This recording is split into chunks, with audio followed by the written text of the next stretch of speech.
수십 개의 방과 드넓은 마당을 품고 있는 웅장한 조선의 궁궐. 이곳에서 왕과 왕비, 그리고 수많은 궁인들은 매년 어김없이 찾아오는 한겨울의 매서운 칼바람과 영하를 밑도는 맹추위를 과연 어떤 비법으로 이겨냈을까요?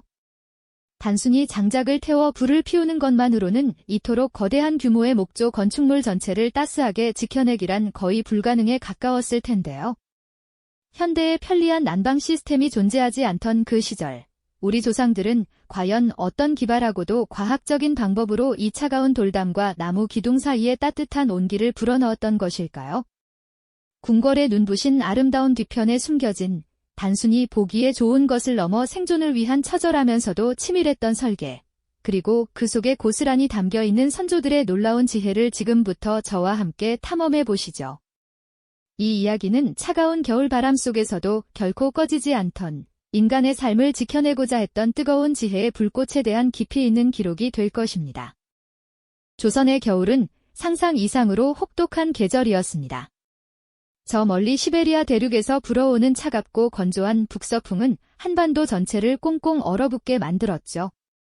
특히 궁궐은 그 거대한 규모만큼이나 매서운 겨울 추위에 고스란히 노출될 수밖에 없었을 겁니다.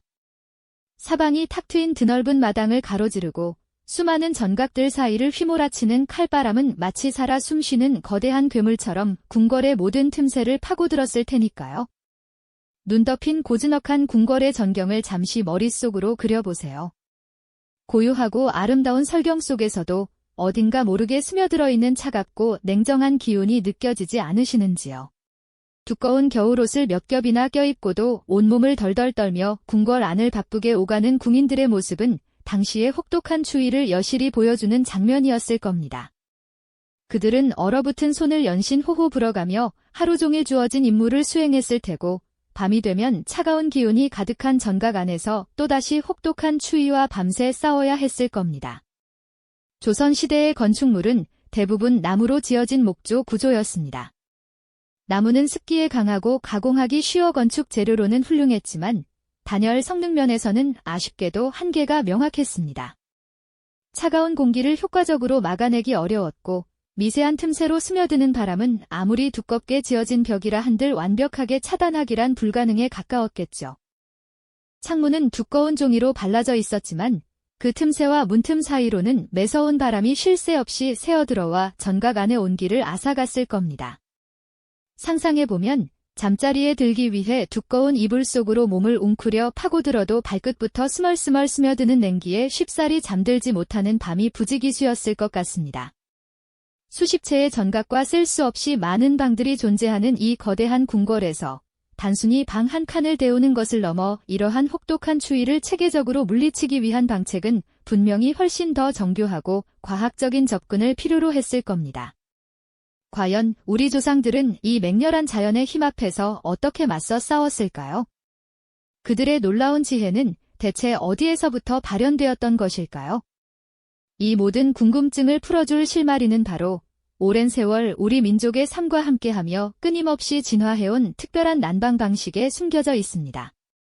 다음 시간에는 이 놀라운 기술의 기원과 그 작동 원리에 대해 더욱 깊이 있게 들여다보는 시간을 갖도록 하겠습니다. 네, 말씀드렸던 그 특별한 난방 방식, 그 지혜의 정수는 바로 우리 민족의 삶과 오랜 시간 함께하며 발전해온 본돌에 담겨 있습니다. 아마 익숙한 이름이실 텐데요. 이 온돌은 단순히 방바닥을 데우는 것을 넘어 혹한의 겨울을 나기 위한 조상들의 치열한 고민과 과학적 통찰이 집약된 결정체라고 할 수 있죠.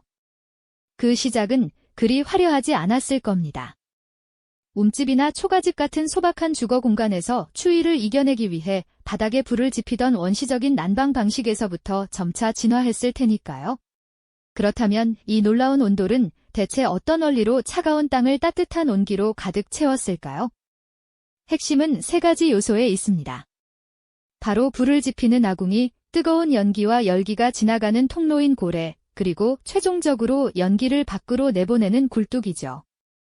아궁이에서 불을 지피면 이 불꽃이 품고 있는 뜨거운 열기와 연기가 바닥 아래 미로처럼 연결된 고래를 따라 흐르게 됩니다.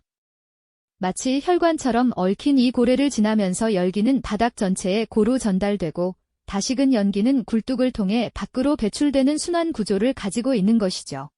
하지만 단 한 채의 작은 집을 따뜻하게 하는 온돌과 수십 채의 전각이 모여 하나의 거대한 도시를 이루는 궁궐에 이 온도를 적용하는 것은 차원이 다른 문제였습니다.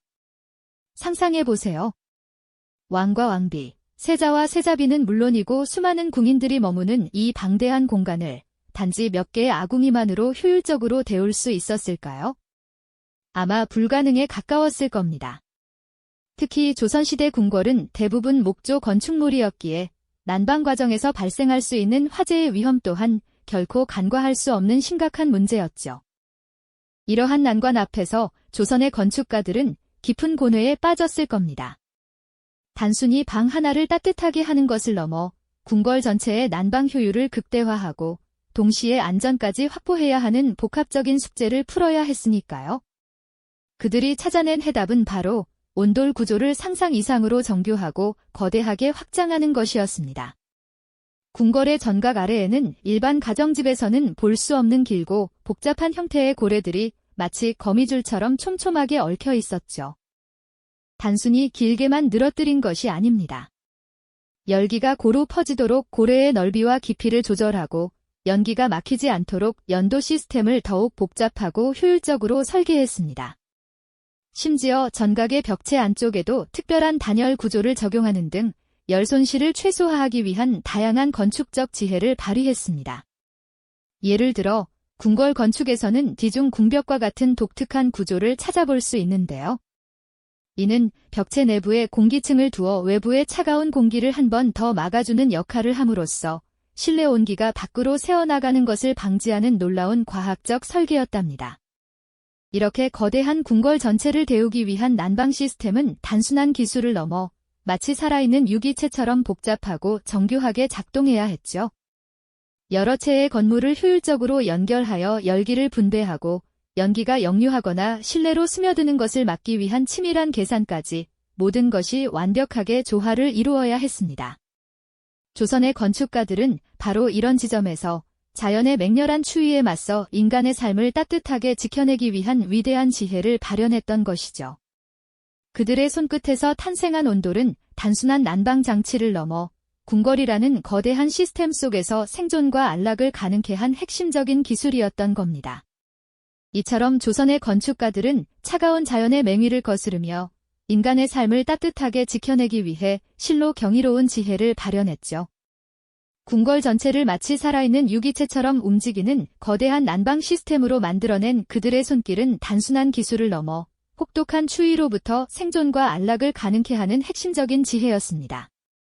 그런데 이 거대한 시스템 속에서도 공간의 용도와 사용자의 중요도에 따라 온돌의 섬세함은 또 다른 차원으로 진화했답니다. 궁궐 안 모든 방이 똑같은 방식으로 데워진 것은 아니었죠. 각 공간의 특성을 면밀히 분석하고 최적의 난방 솔루션을 찾아내려는 노력이 곳곳에 스며 있었으니까요. 먼저 왕과 왕비가 일상을 보내고 휴식을 취하는 가장 중요한 공간, 바로 강령전과 교태전 같은 침전은 궁궐 난방 기술의 정수를 보여주는 곳이었습니다. 이곳은 단순히 따뜻한 것을 넘어 언제나 쾌적하고 안전한 환경을 유지하는 것이 무엇보다 중요했죠.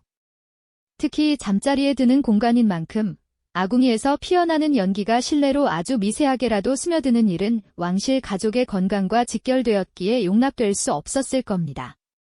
그래서 이곳에는 일반적인 온돌과는 확연히 다른 아주 특별하고 고도화된 구조가 적용되었습니다.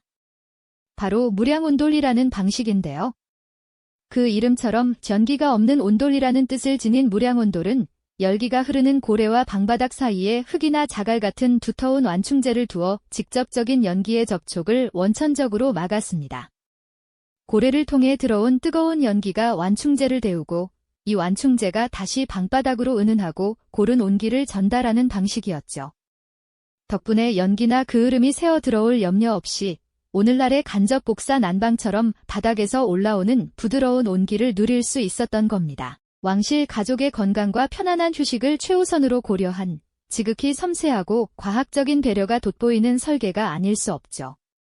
무량온돌은 최상의 안락함과 안전을 추구했던 조선 왕실의 지혜를 상징하는 대표적인 사례입니다. 그렇다면 수많은 신하들이 모여 국정을 논하고 중요한 의례가 치러지던 사정전이나 근정전 같은 대규모 전각은 어떻게 따뜻하게 유지했을까요? 강령전처럼 방바닥 전체를 온돌로 데우기에는 공간이 너무나도 넓고 또 많은 사람이 오가는 특성상 웅장한 마루 바닥이 더 적합했을 겁니다. 하지만 영하로 뚝 떨어지는 겨울철, 차가운 마루 바닥은 그곳에서 오랜 시간 머물러야 하는 사람들에게 큰 고통을 안겨주었을 텐데요. 조선의 건축가들은 이런 대규모 공간에도 그들만의 방식으로 온기를 불어넣었습니다. 대전처럼 넓은 마루 밑에는 일반 주택과는 비교할 수 없는 거대한 규모의 고래와 연도 시스템을 구축하여 바닥 전체를 직접 데우기보다는 공간의 한기를 덜어내고 실내 온도를 보조하는 역할을 하도록 설계했습니다. 특정 전각에서는 마루 아래의 아궁이에서 발생한 열기가 순환하는 통로를 여러 갈래로 만들어 직접적인 온돌은 아니지만 바닥의 냉기를 줄이고 실내 공기를 훈훈하게 유지하는 방식을 택하기도 했죠. 이는 마치 현대의 바닥 난방 시스템이 거대한 쇼핑몰이나 공공건물에 적용되는 것처럼 공간의 규모와 용도, 그리고 사용자의 동선을 고려한 맞춤형 난방 솔루션을 찾아낸 것입니다. 단순히 불을 때는 기술을 넘어 건축과 인문학적 이해가 결합된 종합적인 지혜가 발현된 결과라고 볼 수 있습니다. 이처럼 궁궐 안에서도 각 전각의 쓰임새와 중요도에 따라 난방 방식은 그야말로 천차만별로 달라졌습니다. 왕과 왕비의 침전에는 연기 한 점 없이 쾌적한 무량 온도를, 수많은 신하들이 오가던 대규모 전각에는 공간의 특성에 맞는 효율적인 난방 시설을 적용했으니 말이죠.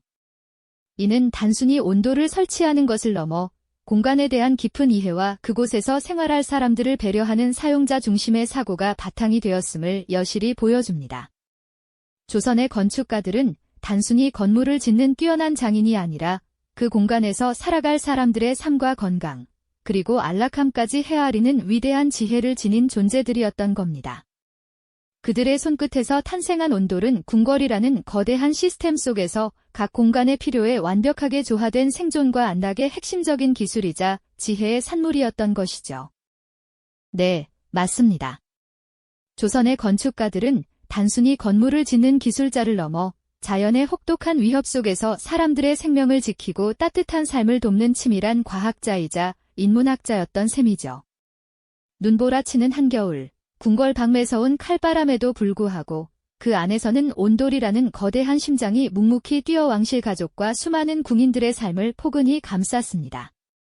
온돌은 단순한 난방 기술을 넘어 궁궐이라는 거대한 생명체가 겨울을 건강하게 날 수 있도록 돕는 필수적인 생존 시스템이었던 것이죠. 우리가 마주하는 궁궐의 웅장한 전각들 속에는 그저 아름다움만이 있는 것이 아닙니다. 그 거대한 건축물 아래에는 깊은 생존의 지혜와 과학적 통찰력이 숨쉬고 있었죠. 혹독한 자연 앞에서 인간의 삶을 어떻게 더 안전하고 안락하게 지켜낼 수 있을까? 이 질문에 대한 조선 건축가들의 치열한 고민과 해답이 바로 온돌에 고스란히 담겨 있습니다. 이는 마치 거대한 유람선이 파도 속에서도 승객들을 안전히 보호하듯 궁궐이라는 배가 추위의 바다를 헤치고 나아가도록 설계된 지혜의 결정체라고 할 수 있습니다. 차가운 돌담과 두꺼운 목재 사이로 스며든 따뜻한 온기는 수백 년을 넘어 우리에게 분명한 메시지를 전합니다. 궁궐 안팎의 극명한 온도 차이는 단순히 물리적 현상을 넘어 자연의 맹렬함에 맞서 인간의 삶을 지키려 했던 조상들의 숭고한 노력을 상징하는 것이죠. 오늘날 우리가 누리는 따뜻하고 쾌적한 실내 공간은 결코 저절로 얻어진 것이 아닙니다. 과거 선조들이 수많은 시행착오와 연구를 거쳐 이룩한 위대한 유산이자 인간 중심의 건축 철학이 빚어낸 걸작이라고 말할 수 있습니다. 궁궐의 겨울나기 지혜를 탐구하며 우리는 과거의 기술이 현재 우리 삶에 얼마나 깊이 뿌리내리고 있는지 다시금 깨닫습니다. 현대 첨단 난방 시스템 이전부터 조선 선조들은 자연과의 조화를 생각하며 지속 가능하고 효율적인 방식으로 추위를 이겨냈죠. 그들의 지혜는 옛 이야기가 아니라 오늘날 우리가 에너지 효율과 친환경 건축을 고민할 때 여전히 유효한 영감을 주는 원천이 되어주고 있습니다. 차가운 겨울바람 속에서도 궁궐을 따뜻하게 지켜냈던 온돌의 숨결은 단순히 바닥을 덮이는 것을 넘어 우리의 마음까지 훈훈하게 만드는 듯합니다. 보이지 않는 궁궐 지하에서 끊임없이 순환하며 온기를 불어넣던 그 지혜로운 시스템은 수백 년의 세월을 뛰어넘어 오늘날 우리의 주거 공간에도 큰 영향을 미치고 있죠. 우리가 발 딛고 서 있는 바로 이 순간에도 어쩌면 그 따뜻한 온기가 우리를 감싸고 있을지도 모를 일입니다. 이처럼 조선 궁궐의 온돌은 단순한 난방 기술을 넘어 자연을 이해하고 인간을 배려했던 조상들의 위대한 통찰력을 보여주는 역사적 증거입니다. 우리가 오늘날 누리는 안락한 삶의 바탕에는 이처럼 오랜 세월 축적된 지혜와 노력이 스며들어 있다는 것을 잊지 말아야겠습니다. 궁궐의 차가운 돌담 아래 흐르던 따뜻한 온기가 수백 년을 넘어 오늘날 우리 삶에도 여전히 큰 영향을 미치고 있다는 깨달음은 우리에게 깊은 여운을 남겨줍니다. 이 영상이 도움이 되셨다면 좋아요와 구독 부탁드립니다. 여러분의 응원이 제게 큰 힘이 됩니다. 다음 영상에서도 더 유용한 정보를 공유하겠습니다. 감사합니다.